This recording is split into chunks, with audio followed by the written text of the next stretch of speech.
Ici, nous sommes dans l'hôtel de Sémonville et pour décorer ce lieu, nous nous sommes inspirés en particulier de la vie du marquis de Sémonville, qui était diplomate, qui était notamment diplomate dans l'Empire ottoman. Et c'est la raison pour laquelle vous trouvez dans différents lieux, en fait, un clin d'œil à l'Orient. Le portrait au-dessus de la cheminée de Jeanne Boccars, qui est une allégorie de l'Orient.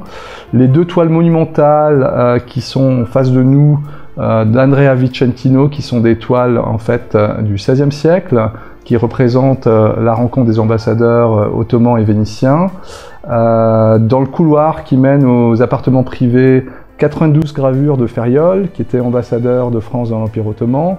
Voilà, nous aimons particulièrement créer l'illusion que dans ce type de lieu, en fait, chaque objet a sa place depuis toujours, que nous y sommes nés alors que nous venons tout juste de nous y installer.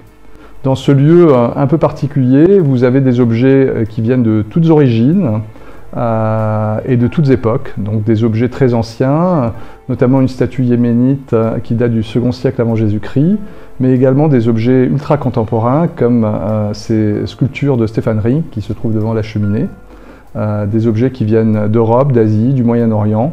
Notre fil conducteur est l'éclectisme. Un objet dont l'histoire me touche en particulier, c'est ce portrait du XVIe siècle qui se trouve entre les deux fenêtres, ce portrait de Charles II de Lorraine, duc de Mayenne.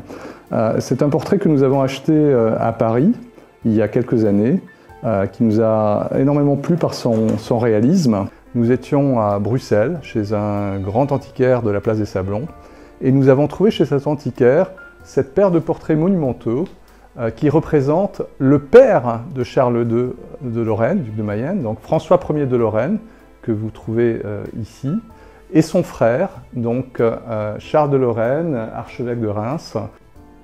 Alors comment avons-nous constitué cette collection? Nous achetons beaucoup donc, en salle des ventes, auprès d'antiquaires, essentiellement en Europe, au Moyen-Orient et en Asie, en Italie, en France, en Espagne, au Portugal.